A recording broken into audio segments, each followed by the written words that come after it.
Hey, what is up guys? How's it going? This is Furgie here, back with another A-Squad ESO Tamriel Unlimited guide, and today we are going to be looking at something else for the beginners and those of you who don't know exactly what's going on right when you step into the world of Tamriel.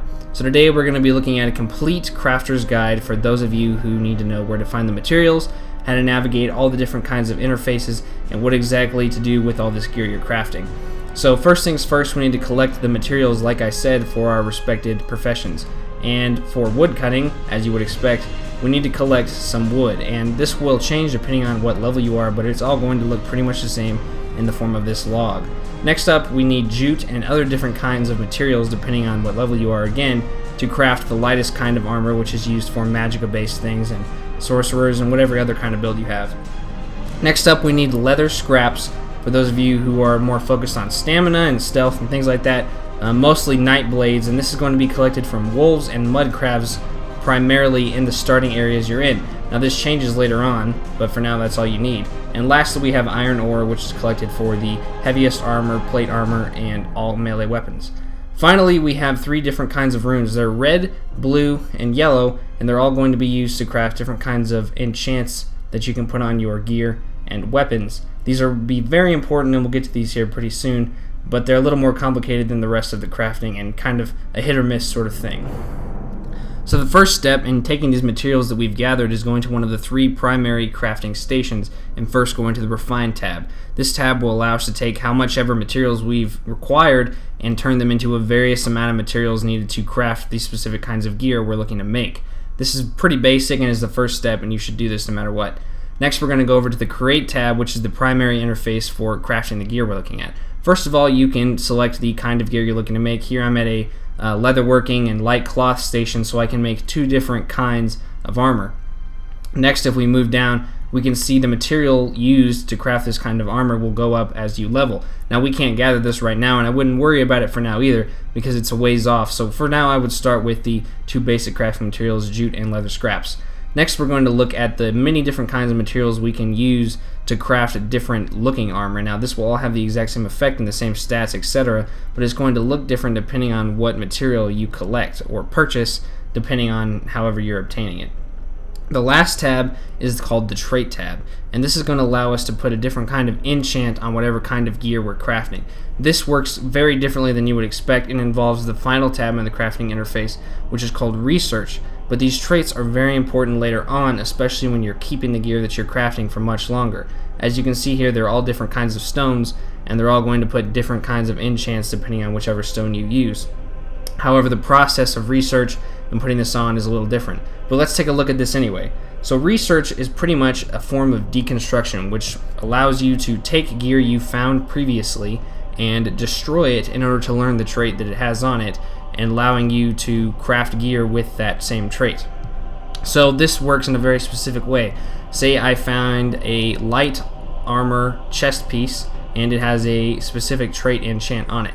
I can come to the crafting station here and I can use the Research tab to destroy it, take some time, and eventually I can craft my own light armor chest with that same trait. So I don't have to deal with whatever I've picked up. Instead, I can use this to craft whatever kind of gear I want with whatever aesthetic I want and whatever enchant I want on it. The last tab here is the Destruction tab, and this is going to pretty much allow us to take whatever kind of gear we've crafted or found and destroy it to obtain the materials that it's made up out of. So if you find gear in the wild and you don't need it, or if a trash drop off of some terrible mob, you can pretty much get rid of it and obtain more items so you can craft more gear, and some of them might even allow you to upgrade your gear further, which we're going to take a look at now. So what you can do is come here to this final tab, and you can throw on different amounts of certain materials to allow you to upgrade your armor from white to green to blue to purple to finally orange legendary. Now, I wouldn't worry about this right now, right off the bat, because you're not going to be keeping this armor for very long. So I would ignore this for now, but start stocking up those materials for later on, because they'll be very important. Now, that crafting works the same for all three generic crafting stations. It's all identical. Where it gets tricky is here when we come to the Enchanting table. So let's jump right into this. As you can see, there are only two tabs on the Enchanting table, so how complicated could it possibly be? Well, first let me go back to my original explanation of finding the different kinds of runes. As I said, there are three different kinds, blue, red, and yellow, and these will directly affect drastically what kind of enchant you're making and for what kind of piece of gear it's going to be for. The first rune is blue, and this is called the potency rune, and this is going to affect basically what level range you're crafting this enchant for. So this is going to change depending on what area you're in, but whatever area you're in should be around your level, so this should not be a problem. Next is the yellow rune, which is called essence, and for here I have meep. Now this is going to change drastically everything that's happening with the enchant. It's not just a simple level gap or a rarity change. It's going to affect what kind of gear you're making this for, what kind of element it is, if it's a weapon enchant or if it's health, stamina, or magicka, etc. So you really need to figure out what these kinds of glyphs are that you're making and figure out exactly how this is going to work. The last one is the red rune, and this is going to change just the simple rarity level, so white, green, blue, purple. I wouldn't worry about this too much right now. White runes are just fine. Green are also good if you can find those. But the only other tab is simple deconstruction, and this allows you to obtain the runes once again after you craft them. Next, we're going to take a look here at provisioning and alchemy. Now, these are a little overlooked right off the bat by beginning players, but they're actually very important, especially in in-game and even later on in dungeons. Now basically how this works is you're going to find recipes out in the wild or from vendors, in chests, etc. They're going to allow you to craft specific kinds of food that you can eat for long-term buffs, and these are big buffs. They're not to be ignored. They're hard to craft right off the bat, however, especially finding these materials, so you can always just straight up buy them from vendors.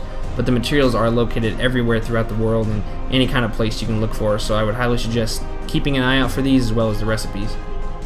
Finally, we're going to take a look at alchemy here, a very confusing kind of profession. So for now, I would just stick with buying the little tiny potions from the vendor, or just crafting them on your own, or just finding ones out in the wild, because they're pretty much everywhere, dropping off of big bosses, etc. But basically how this works is taking a solvent and two solutes, kind of like chemistry, and putting them together to form a different kind of potion, kind of like enchanting, because it's sort of a guess, but as soon as you figure out which is which, you can kind of craft exactly what you want.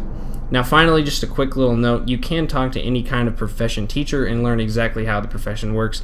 So thank you all for watching. I hope this guide was helpful and informational to those of you who are just getting started with the game. It can be pretty kind of punch you in the face right when you jump in, and you really might not know exactly what's going on.